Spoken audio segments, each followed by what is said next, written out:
간절히 바라옵고 예수님의 이름으로 기도드리옵나이다. 아멘.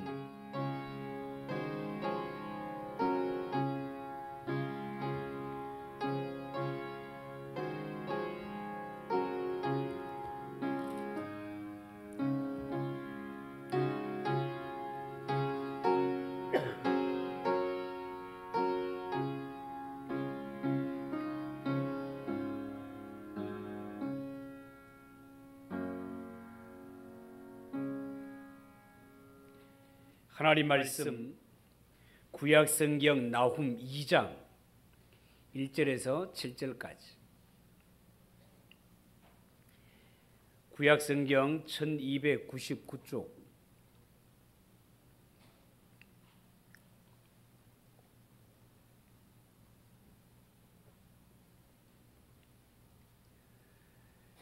나훔 2장 1절에서 7절까지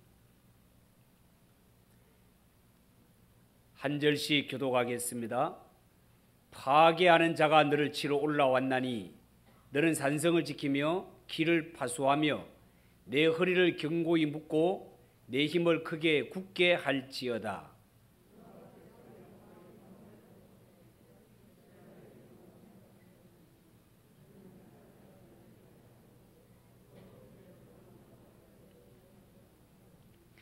그의 용사들의 방패는 붉고 그의 무사들의 옷도 붉으며 그 항오를 버리는 날에 병거의 쇠가 번쩍이고 노송나무 창이 요동하는도다.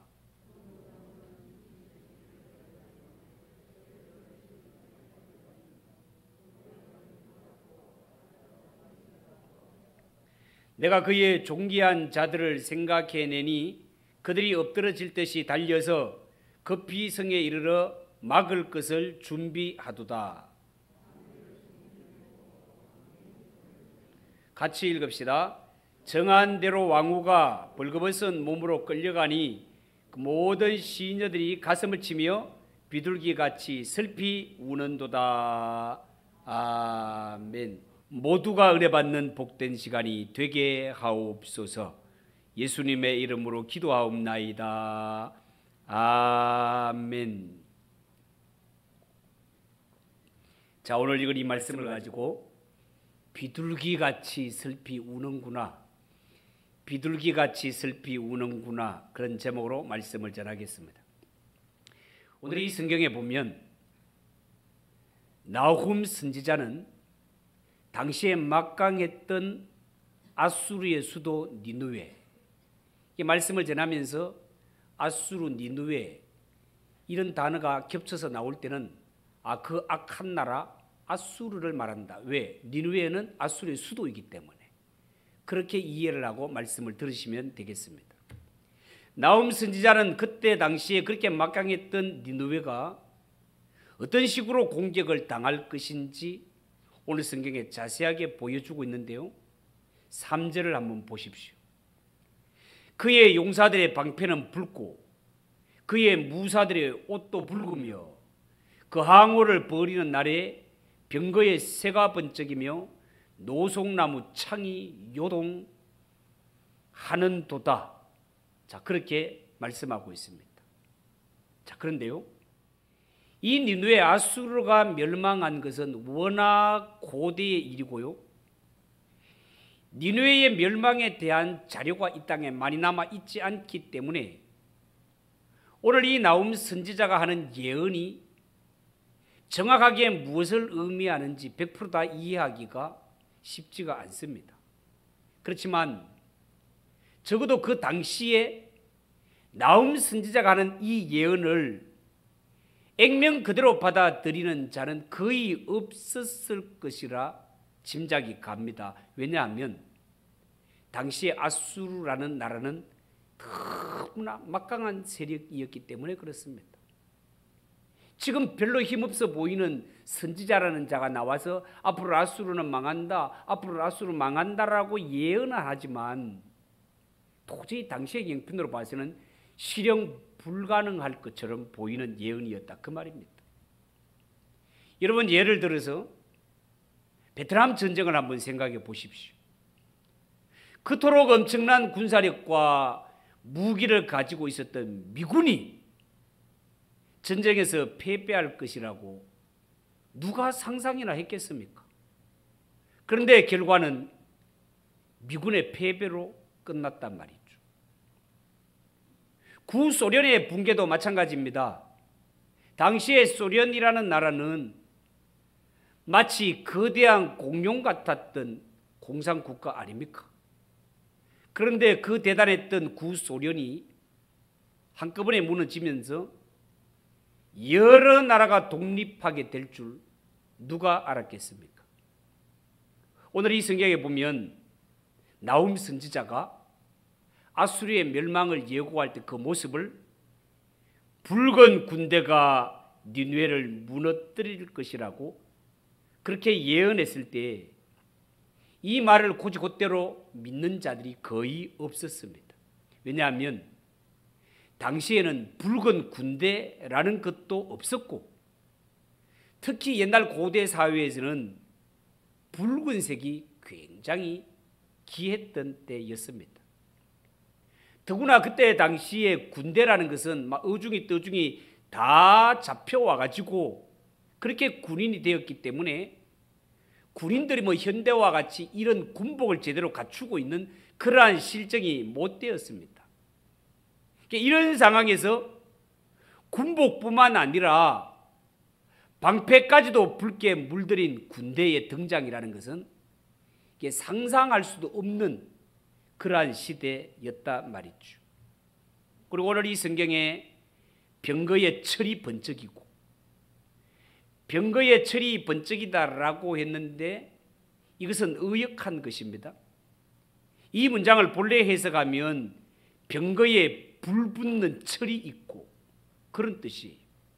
그런데 불붙는 철이라는 것을 찾아볼 수 없으니까 병거에 붙인 철에 햇빛이 반사되어 번쩍이는 것으로 그렇게 의역을 한 것이라 볼 수 있습니다. 어떤 학자들은요, 여기에 병거의 철이 번쩍인다, 불붙는 철이 있고라는 것은 당시에 적군이 아수르를 칠 때 야간 공격을 하려고 병거마다 횃불을 꽂아 두었기 때문에 마치 철이 불붙는 것처럼 보였을 것이다라고 그렇게 해석을 하는데 저도 그 해석이 맞는 것 같습니다. 왜냐하면 그 모양이 횃불 같고 빠르기가 번개 같도다라는 4절 말씀과 연결시켜 볼 때 야간에 공격하면서 그 병거마다 거기에 횃불을 달았기 때문에 그렇게 보였을 것이다라는 것이 훨씬 이해하기가 좋을 것 같습니다. 그리고 오늘 성경에 노송나무 창이 요동하도다 이런 표현도 나오는데요, 이것도 해석이 그렇게 쉽지 않습니다. 이 구절은 마치 셰익스피어의 비극인 맥베드를 생각나게 하는 장면이기도 합니다. 맥베드에 보면 버남숲이 움직이지 않는 한 망하지 않을 것이다라는 이런 예언이 나오는데요, 여러분 팔 다리가 없는 숲이 어떻게 움직이겠습니까? 요동을 하겠습니까? 그런데 실제로 보면 정말로 숲이 움직이는 일이 일어납니다. 어떻게 팔다리가 없는 숲이 움직일 수 있단 말인가? 그것은요, 적군이 쳐들어올 때 몸에 나뭇가지를 붙여서 위장하고 적군이 쳐들어왔기 때문에 볼 때 마치 숲이 이동을 하는 것처럼 그렇게 보였단 말이죠. 여러분 오늘 이 성경에 노송나무 창이 요동하는 도다, 이 말도 의역입니다. 본래 이 문장 본문에는 창이라는 말은 없습니다. 다만 노송나무가 요동하는 도다 그렇게 되어 있어요. 그리고 이 중요한 것은 니느웨 아수르라는 나라에는 당시에 노송나무가 없던 때였습니다. 이 노송나무는 아수르 같은 더운 나라에서는 자랄 수 없는 나무라 말이죠. 그러니까 당시에 니느웨 사람들, 아수르 사람들은 하나님의 선지자라는 자가 나와가지고 앞으로 아수르는 망하게 될 건데 어떻게 망하게 될 것인가를 구체적으로 이렇게 예언을 하는 가운데 노송나무의 창이 요동하는 도다, 이런 예언을 하니까 아수르 사람들은 그 예언을 들으면서 코웃음을 쳤을 것입니다. 야, 여 우리나라 근처에 노송나무가 어디 있다고 그래? 그런 나무는 이쪽 지역에서 자랄 수 없는 거야. 아이고, 저놈이 하나님의 선지자라고 하지만 행패는 없구만, 엉터리 선지자구만, 이렇게 코웃음을 쳤을 것이다 말이죠. 그런데 여러분, 놀라지 마십시오. 실제로 이 니느웨가 공격을 받게 될 때 적들은 이 니느웨를 칠 때 노송나무로 만든 창을 들고 아수르를 습격을 합니다. 그 나무로 만든 창을 가지고. 그래서 오늘 이 성경에는 아예 노송나무 창이 요동하는 도다라고 번역을 했는데, 이것은 저자의 심중을 깨뜨려 본 아주 훌륭한 해석으로 취할 수 있다, 그 말이에요.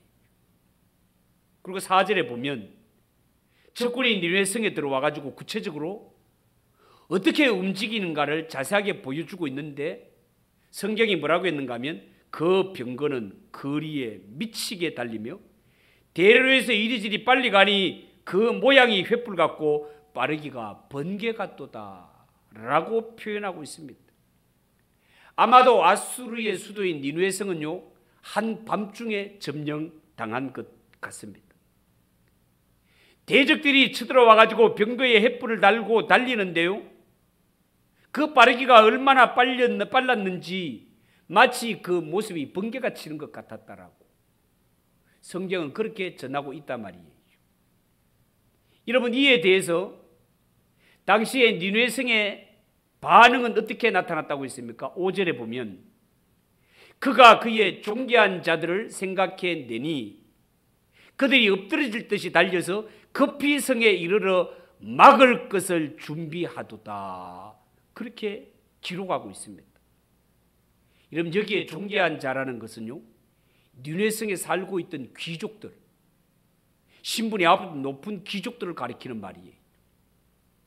고대의 전쟁을 보면은요, 보통 귀족들은 전쟁에 나가지 않습니다.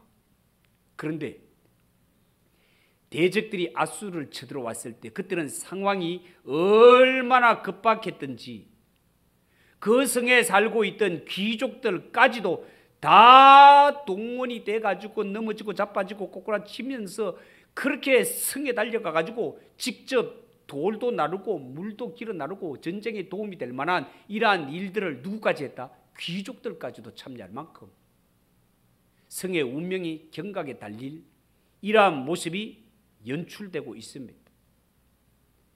여러분, 지금까지 아수르 니느웨는요, 주변에 어떤 나라도 감히 전쟁을 걸어올 생각조차 못할 정도로 강력한 나라가 아수르였고, 나중에 한번 자세히 한번 설명을 하겠습니다만은 이 아수르의 수도인 니느웨 성은 아주 난공불락의 성이었습니다. 그렇지만 나훔 선지자는요, 이 강력한 아수르, 그것도 난공불락의 성인 니느웨가 적들에게 공격을 받아 함락되는 모습을 마치 영화 장면처럼 생생하게 그렇게 표현하고 예언을 하고 있다는 거예요. 붉은 군복을 입은 군대가 붉은 방패를 들고 온 병거에는 횃불을 꽂은 채 공격하는 장면을 얼마나 실감나게 박진감 있게 묘사하고 있는지 모른다, 그 말이에요. 여러분, 오늘 이 성경에 나훔 선지자가 이런 식으로 아수르가 망하고 니느웨 성이 망하는 장면을 이렇게 생생하게 구체적으로 묘사하는 이유가 뭘까요? 그것은 당시에 이 아수르가 정말 악한 나라였던 것처럼 강한 제국이어서 마치 이 나라는 망하지 않고 영원할 것처럼 그렇게 보였지만, 그러나 이 땅의 악한 세력은 개인이든지 국가이든지 금방 볼 때는 대단할 것 같고 영원할 것 같지만 절대로 악한 세력은 영원하지 않으며 인간의 권력과 인간의 영광은 결코 오래가지 못한다는 것을 보여주기 위함입니다.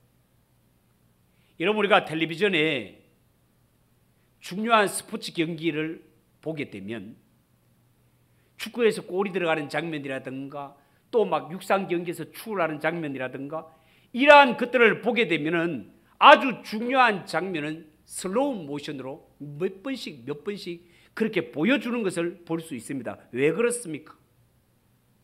이 장면은 그렇게 봐야 더 실감이 나고 보는 사람들이 더 재미가 있기 때문에 이러한 장면들은 계속해서 보여준단 말이에요. 그런 점에서 니느웨 같은 아수르 같은 이런 악한 나라가 망하는 장면은 그냥 간단하게 처리하고 넘어가면 안 됩니다. 실감나게 붉은 군대가 얼마나 날렵하게 쳐들어오며 횃불을 매단 이러한 병거들이 얼마나 빨리 달리는지 번개처럼 노송나무가 어떻게 요동을 하고 그때 당시에 니느웨에 살고 있던 이러한 자들이 얼마나 급박했으면 평소에는 전쟁터에 나가지도 않는 귀족들이 맨발로 쫓아나와가지고 물도 나르고 돌도 나르고 이런 모습들을 생생하게 보여줘야 하나님은 정말로 살아계시며 악인들의 세력이 얼마나 대단하다 하더라도 그들의 세력은 영원하지 아니하고 하나님 앞에 한 방에 무너지는 때가 온다라는 것이 교훈되기 때문에 그렇습니다. 여러분, 성경에 나오는 아수르라는 나라가 어떤 나라입니까? 이 아수르라는 나라는 참 근본적으로 악한 나라이기도 하지만 우리가 신학적으로 볼 것 같으면 이 아수르는요, 주변의 나라들의 죄를 심판하기 위해 하나님이 세우신 나라입니다. 저는 이런 나라를 하나님의 회초리라고 부르기도 했습니다. 하나님의 백성들이 언약을 어기고 율법을 버리고 어긋난 길을 갈 때 마치 부모가 사랑하는 자녀들을 바로잡기 위해 회초리를 휘두르는 것처럼 아수르는 하나님의 손에 잡힌 회초리와 같은 이러한 나라였습니다.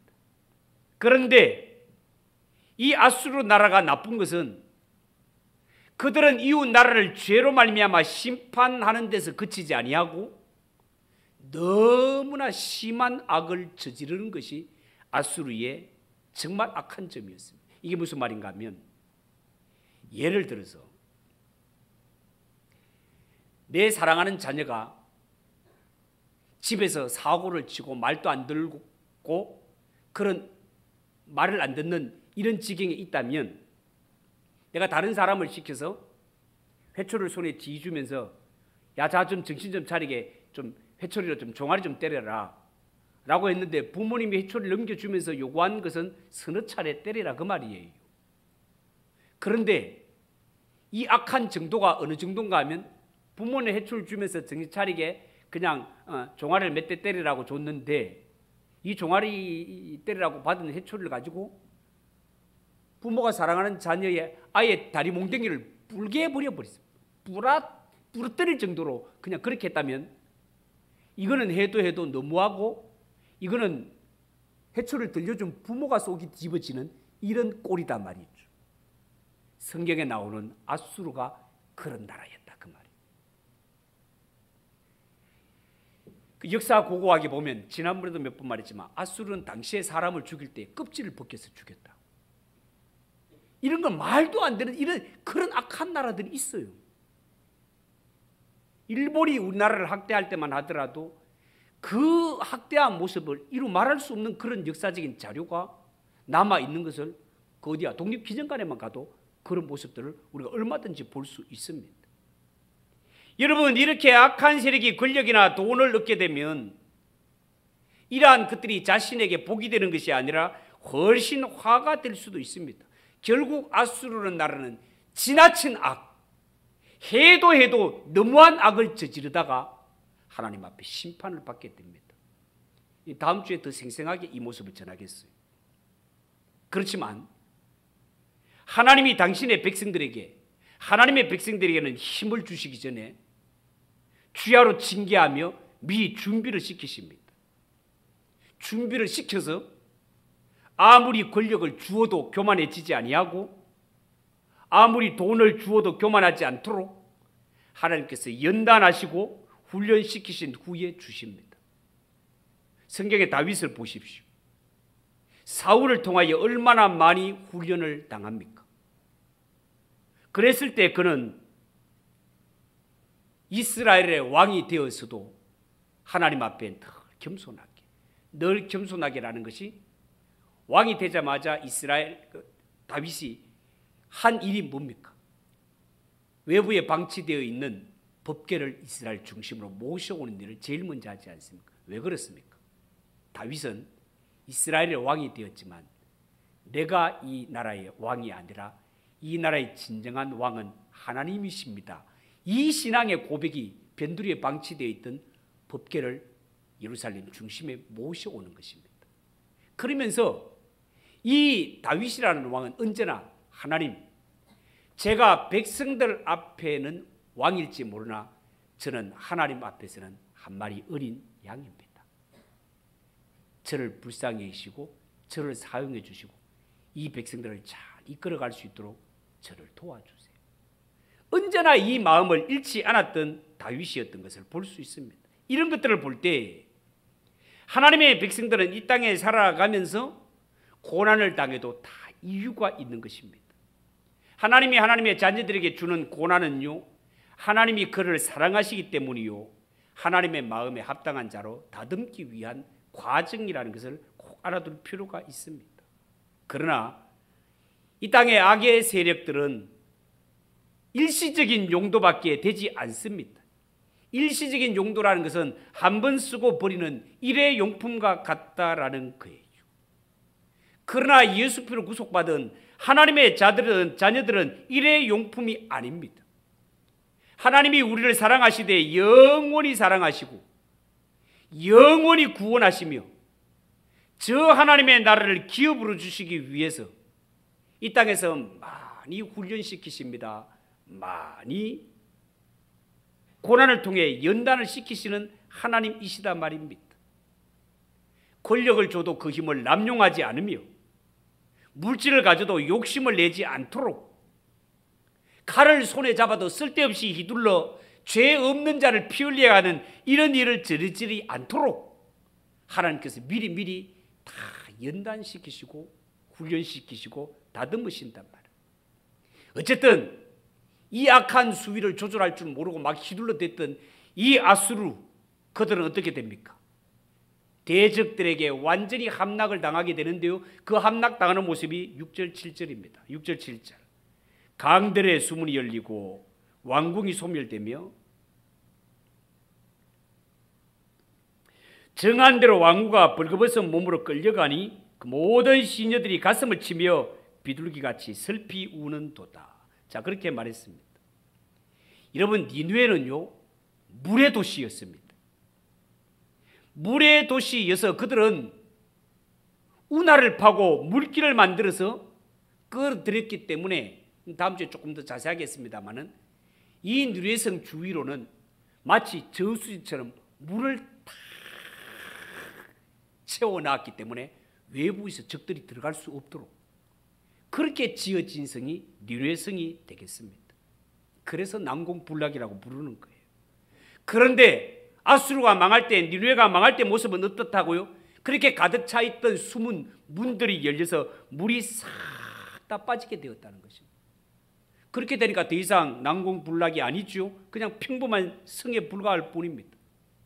그렇게 되니 마지막 모습은 어떻다고요? 니느웨의 황후도 포로가 되어 벌거벗은 몸으로 끌려가게 되었다라고 그렇게 말하고 있습니다. 여기에 왕후가 벌거벗은 채로 끌려간다라는 이 말에도 해석이 세 가지가 있는데, 첫째는요, 우리 번역대로 아수르의 왕후가 진짜로 벌거벗은 채 포로로 끌려갔다라고 보는 견해도 있습니다. 왕후가 벌거벗긴 채 끌려 포로로 갔다면 이 성은 끝난 것 아니겠습니까? 다 끝났기 때문에 이런 상황이 연출되는 것이죠. 두 번째는 니느웨성 아수르에서 섬기는 여신, 그 여신을 의미한다고 보는 견해도 있습니다. 왜냐하면 고대는 전쟁이 끝나게 되면 전쟁에서 패한 나라의 신상을 끌고 가는 관습이 있었기 때문에 그렇습니다. 그리고 고대의 전쟁은요, 사람과 사람과의 전쟁이 아니라 신과 신과의 전쟁으로 받아들였습니다. 우리가 섬기는 신이 너들 나라보다 더 강해가 전쟁의 승리의 원인이 된단 말이죠. 그래서 이스라엘이 바벨론에 패배하였을 때 바벨론 사람들이 예루살렘 성전에 와가지고 성전에 금그릇과 모든 성전에 쓰는 거룩한 기명들을 다 빼앗아 가지 않습니까? 우리가 섬기는 신이 너희보다 강하다는 증거를 남기기 위해 본래는 뭘 갖고 가야 되는가 하면 법궤를 가지고 가야 됩니다. 법궤를 가져야 되는데 그때 당시에는 법궤가 사라지고 없었던 때였기 때문에 성전에 쓰던 그릇들 다 가져. 여러분들이 혹시 유럽에 대형 제국 박물관이나 이런 박물관에 갈 일이 있으면 박물관에 가보십시오. 박물관에 가보면 거기에 저 아수르에 있어야 되고 이라크에 있어야 될 막 신상들 있잖아요. 신상들 이런 것들이 뭐라 그럴까? 그때 당시에 신전에 막 조각을 멋지게 가지고 그 나라에서 섬기는 이런 신상들을 막 조각을 내가 멋지게 만들어낸 것들이 있어요. 그런데 저는 그거 정확히 어떻게 옮기든지 모르겠습니다만은 그 표현을 하자면 마치 이게 그 조각 같으면 우리나라 같으면 전기 톡 받고 걔가 요것만 딱 꺼내가지고 대형 영국 박물관에 그것들이 다 전시가 되어 있는 것을 볼 수 있어요. 왜 그런가 봤더니만 옛날에 프랑스가 아마 그런 정복 전쟁을 많이 했는가 봐요.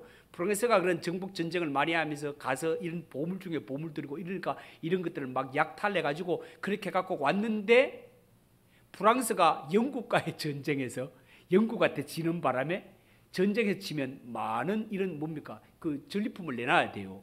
내놔야 되는데 그때 당시에 전 세계를 누비면서 노략질해 왔던 이 모든 보물들을 영국에게 빼앗기게 되어서 대형 제국 박물관에 가게 되면 그런 옛날 아수르에 섬기던 이런 신상들 이러한 것들 조각품들을 영국에서 볼 수 있습니다. 전쟁에서 이겼기 때문에 영국에 와 있는 거예요. 이렇게 왕후라고 여겨졌던 이러한 왕후가 벌거벗은 채로 끌려 나오게 되고 이러한 모습들, 이러한 정도로 아수르가 완전히 망하게 되는 것을 성경을 통해 우리가 볼 수 있다 그 말입니다. 여러분, 아수르의 심판, 니느웨의 멸망에 대해서는 나훔 말고도 먼저 누구가 선포한 적이 있습니까? 요나 선지자가 선포한 적이 있습니다. 요나 선지자가 니느웨의 심판에 대해 가지고 가서 외쳤을 때 앞에 사정은 각설하고 어쨌든 니느웨에 가서 요나 선지자가 복음을 전했을 때 그때는 어떻게 했습니까? 니느웨성 사람들이 마음이 겸손해져서 왕으로부터 백성들에게 이르기까지 그리고 짐승들에게 이르기까지 모두가 베옷을 입고 회개하고 그렇게 해서 구원을 받았던 적이 있지 않습니까? 그런데 세월이 흐르면서 아수르는 여전히 악해졌고 완악해졌고 교만해졌고 이번에는 하나님께서 그들에게 회개의 영을 부어주시지 않으니까 이 아수르는 결국 악한 일을 저지르다가 멸망하게 되는 것을 성경을 통해 우리가 볼 수 있다 그 말입니다. 더 자세한 내용은 다음 주에 한 번 더 전하도록 합시다. 여러분, 우리는 하나님 앞에 하나님의 백성으로서 하나님이 우리에게 정말 해주시고 싶은 것은 우리가 그냥 이 세상에서 뭐 힘을 얻고 물질을 얻고 이런 것과는 상상할 수 없는 저 하늘의 복을 우리에게 주고 싶어하는 것이 우리를 향하신 하나님의 진정한 마음이라는 것을 여러분이 꼭 아시고 하나님이 우리에게 주시고자 하는 그 영원한 축복을 정말 받아 누리는 저와 여러분 되시기를 주님의 이름으로 축복합니다. 기도하겠습니다. 하나님 아버지 은혜를 감사합니다. 저 강력했던 아수르 하나님이 주신 힘으로 하나님 너무 심한 악을 지어서 결국은 심판받을 수밖에 없었던 이 아수르를 보면서 우리가 많은 생각을 합니다. 하나님 아버지 우리는 이 세상에 어떤 힘이 있을지라도 하나님 앞에 겸손하게 하시고 하나님의 뜻을 이루어 드리는 데 초점을 맞추는 우리 성도들이 되게 하옵소서. 예수님의 이름으로 기도하옵나이다. 아멘. 300장 찬송하겠습니다.